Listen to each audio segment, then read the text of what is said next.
Hello there beautiful people, welcome back or to my channel. I hope you're doing well. For those of you who are new here, my name is Precious Hannah, and if you haven't already, please subscribe, stick around, watch more videos and join the family, the community, and let's grow together.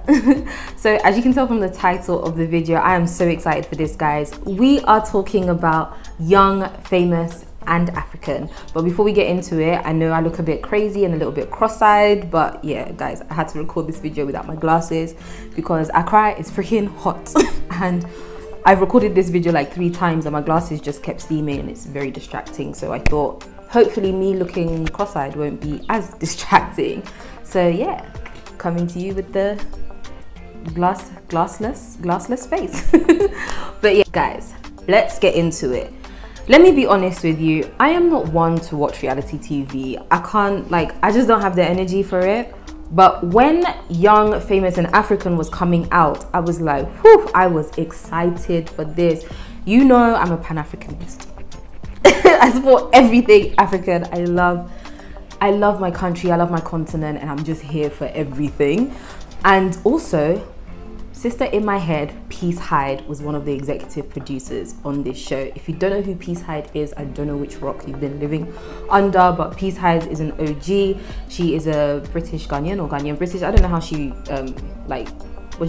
identifies herself, but I know she's from London, like the UK, and I know she's Ghanaian. And she lives, I believe she lived in Nigeria because she worked with CNN and Forbes Africa, and she had this amazing show called My Worst Day where she would interview like CEOs and founders of like big companies in Africa, and they would talk about like losing 2 million in a day and how they overcame all these things. And it's just, she's incredible. Love her interview style, love her. So with anything Peace Hyde is associated to, I just know there's gonna be class and it's gonna look good and it's gonna be fabulous. And indeed I was correct, because let me sip some coffee as I say this. Guys, that show was freaking incredible. I absolutely loved it. I'll tell you my favorite characters. I'll explain to you some of the drama that was happening, and then I'll tell you what I want to see, I wish to see in season 2, because I actually believe there's gonna be a season 2. There has to be a season 2. They haven't announced if it's like been renewed or not, but I know it's definitely gonna be renewed. So let's get into it. So let's talk about the cast, guys. The cast was an interesting cast. I have my notes here because this is serious, and I'm sure you can figure out. I can't even read the notes because I'm not wearing my glasses. So, but yeah. So we have Kani. Kani, I have to say, was one of, I hope I'm pronouncing her name right, but she was one of my favorite characters. In the beginning, I was like, excuse me, Miss Queen Bee. But then some drama occurred towards the end of the show, which made me realize that actually Kani knows. Like, she knows that the group they're in, they're all celebrities and they all have to respect one another. There's no such thing as entitlement. And you know, in this space, we are literally nobodies. Like, you're following your bank account, nothing matters here, because technically we're all on the same level, and yeah, we have to respect one another. And I really respected that about Kani. So yeah, she was one of my favorite cast members in the show. One thing about her is, guys, you know, in this there's a lot of bitching, but Kani, when she hears something, she's like, I need to take this person out for lunch, we need to find out what's going on. Kani is forever taking people out for lunch, meeting up for lunch, something lunch, and giving gist and like going back. Yeah, but she's still one of my faves. Then we have Nadia.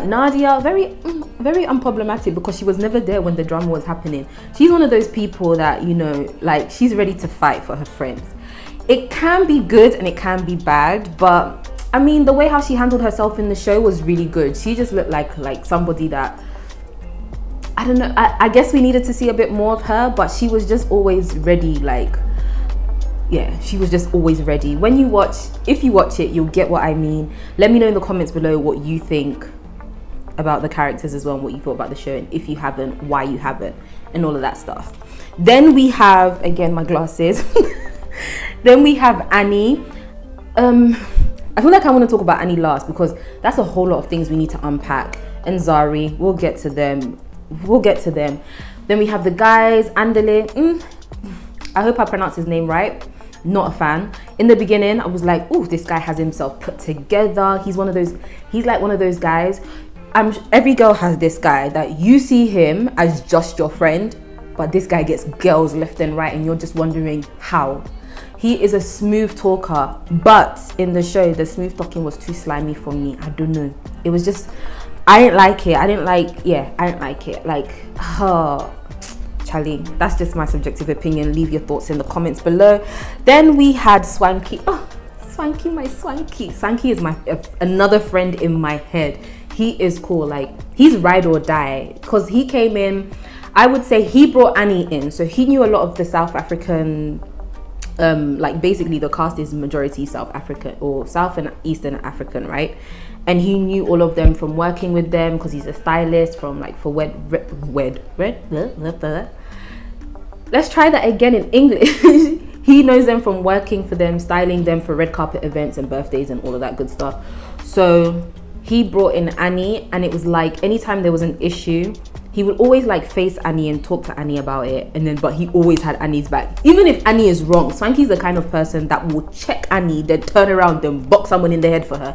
And I like that. Like, it's nice to have friends like that. And he's very politically correct about the way how he goes about things. So yeah, and he's fabulous, just stylish, wonderful.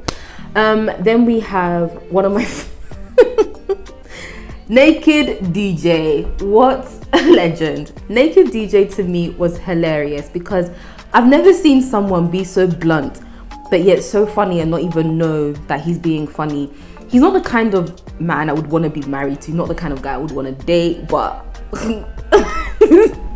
he's definitely someone I would love to be friends with, because he doesn't know that he's doing it. It just comes off funny. Like, in the show, he and Kani have been friends for like 20 years plus, and well, not in the show because it's supposed to be reality TV, but they say they've been friends for 20 years plus, so they have that brother-sister relationship. Like, Kani really like listens to what he says, and if he says something mean, like, it really affects her. And just there's some things that he said, and it was just like he was trying to apologize to her, but he was still insulting her. You're just looking at this guy. And I have a friend like this as well, and all you could do is accept apology and just look in their face and be like, are you for real? Move on and go about your day. Like, that's it. That's him. And he says some outlandish ish too, but yeah.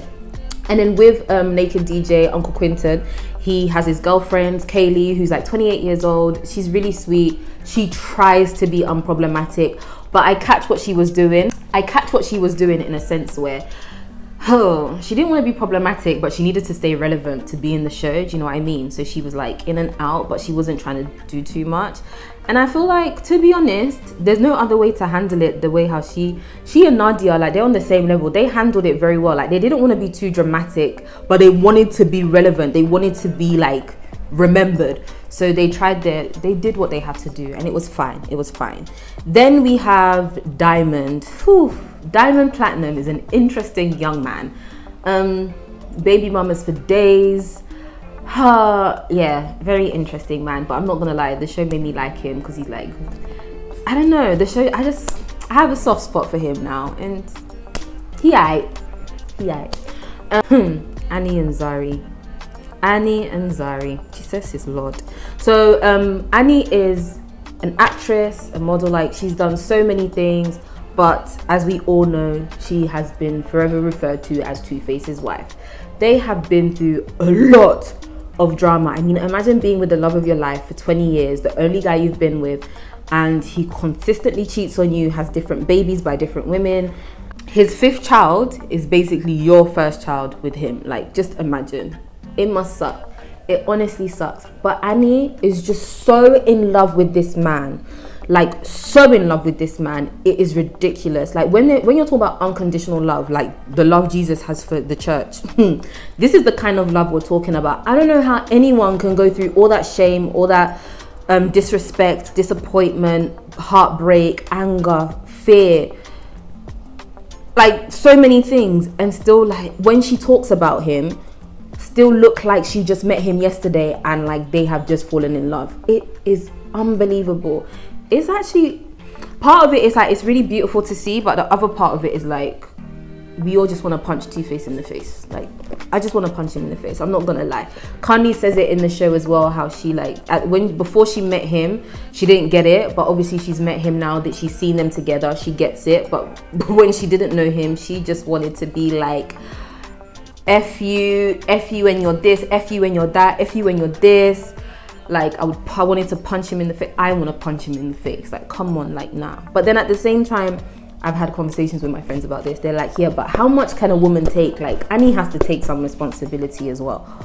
But guys, again, let me know your thoughts in the comments below, because this one, dear, I just can't. But the way how I see it, when I see Annie and Zari basically went through a similar situation with Diamond Platinum. When you watch the show, you find out that Diamond was with Zari for 4 years, and in that 4 years, he cheated on her with a model in Tanzania, I guess. And like, obviously she was a model, so she's obviously a celebrity as well.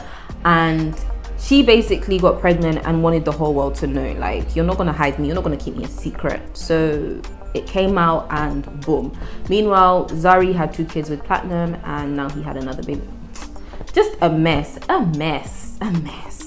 Just a hot, like, I want to ask, how do you guys do this? But there's no like sensible answer for me to even comprehend, so I'm not even gonna bother. But again, if you have the answer, guys, please put it in the comments down below. When it comes to Annie and Zari, I feel like it's 2 women looking in the mirror.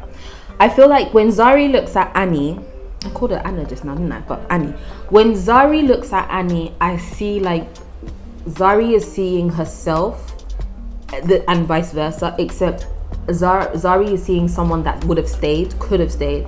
And you know, Zari has this boss bitch energy, like, no man can break me, no man will bring me down. Like, if you do this, just go, I don't need you, I can do bad all by myself kind of energy. And it's like she can't comprehend why Annie would stay, because to her, I feel like it makes her feel like Annie is weak. And then Annie is looking at Zari like, but you couldn't even make your marriage work, like, you didn't even stay, you didn't even try, you didn't even, like, you know, become a wife and because not that the ultimate goal is to become a wife, but I guess to her, like, you know, I honestly, I'm not in her mind, but this is what it looks like. This is what I was seeing, like 2 women having similar situations and looking at each other and just not understanding why one would choose this way of life. When Zari first walked in, I was like, whew, this woman is a bad bee. I love the energy, how her and Diamond don't have any beef. Like, she's not a bitter baby mama. She completely debunks the myth of baby mama drama. Like, she's not here for it. But then at the same time, I feel like it's also because she kind of knows that Diamond is like secretly, like not so secretly, still in love with her. He admits that he can't change. Men, let's not go into that. But I guess there's something about, you know, as a woman, like a guy messing up, but him actually knowing that he messed up and being apologetic about it, and not just being like, I messed up and so what, you know. Like, when you look at like Diamond in the show, he actually knows he messed up. Like, he really knows he messed up, and that's just how he is, and that's what it is. But with Two-Face, it's like, dude, do you know what you have caused? Like, do you see the brokenness, like, in what you've done to this woman? And well, I don't know if he does, but spoiler alert, they renew their vows in it, and it's really, I want to say it's really cute, but clearly for reality TV it was staged, so it was what it was. It was cute. He wrote a song for her. A guy doing all of that ish to me and writing a song is not gonna cut it, but I don't need. Guys, put yourself in Annie's shoes. Tell me, would you have stayed? Like, I just want to know, would you have stayed? Or is it because that is Two-Face? Like, is it because of who he is that you stay? Like, what is it? Tell me in the comments below, guys. Tell me. I want to know your thoughts. I've gone on about the cast. I loved everything about this show. The only thing I wanted to see was, in the beginning, right? Obviously, like I said, majority of the cast is South African and East African. Yeah, I would say like that. And then you have Annie and Swanky, who are Nigerian. Swanky obviously works a lot in SA because, like I said, he's a stylist, and I'm guessing he's worked with many people. But Annie comes in and it's like she's trying to grow her career, whatever. But I'm like, in this show, how exactly? Because I guess it is like, I guess it's, what do we call that thing? Like, letting yourself be known. like good publicity being in that show. Yeah, it's good publicity being in that show, but at the same time, what were you actually doing to broaden your career? Like, because all it was them going from party to party within that group. I would have loved to see them actually going out there, networking, like having meetings with like movie directors and stuff like that. Like, what do you guys actually do? It would have been nice to see like Naked DJ actually DJ at an event and see how his crowd is. It would have just been nice to see a bit more of what they actually do, and not just being like socialite kind of things and just being rich and going for dinner, going to lunch and dinner and hosting parties every day. But I guess it was only 7 episodes. I feel like it was just a test run to see how we would respond to it, and it was like, I loved it. And I feel like in season 2 they're gonna give us so much more. Like I said, I'm prophesying it.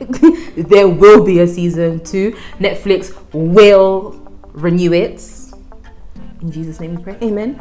And what I would like to see, guys, honestly, I would like Annie and Two-Face not to be in season 2. Maybe make a few cameos, you know. Swanky should definitely still be there, and then maybe Annie can like pass by and go, but not for them to be in it. No, they need counseling, they need Jesus, they need like marriage. Yeah, they just need to be there. And Annie should definitely grow her career, get back into acting, do what she wants to do. Definitely that. However, we want to see someone new. I do want to see somebody guys, okay, one thing that we have to admit is the executive producer, like I said, Peace Hyde, and I think the other person, I think there's 2 others, because I've seen a Joshua and I've seen a Martin, I'm not sure. I believe one of them had Asari in the name, so I'm like, they're Ghanaians, and there was no Ghanaians in the show. But then at the same time I was like, if a Ghanaian was in the show, who would it be? I can't actually think of any women that I would want to see represent Ghana and not to make us look bad. If you guys can think of someone, again, like drop it in the comments below. I'm sure there's like some entrepreneurial guys that, you know, could possibly go like be an SA and talk about going to network and like real estate and all of that stuff and be popular. I don't know, maybe like one of Despite's sons, one of Kennedy, you know the guy, one of his children, many children, no shade. And I don't know, just I can't think of any Ghanaians. So if you know anyone that you think, I said I want to be in season 6. My friend said they will disown me, but I would have too much money. I'm joking. But should we see on the show? I want to see more African countries, not just SA and Uganda and Kenya and, you know, Nigeria. I want to see more. So let me know what you guys think. If you're gonna watch it, please, not if you're gonna watch it, when you watch it, like follow me on Instagram, message me on Instagram, DM me and be like, Precious, you were right, this show is incredible. I want to hear your thoughts. I want to hear your thoughts, and I want us to have a conversation in the comments below, because this show has been absolutely incredible. Loved it. Sister Peace Hyde, so freaking proud of you and everything you continue to do. You are like one of my inspirations, as cheesy as that is. And yeah, guys, thank you for bearing with me today and looking at this strange face with no glasses. I hope you enjoyed this video, and let me know what you think. Again, don't forget to comment, like, subscribe, stick around and watch some other videos here, and we'll definitely catch up very soon. See you.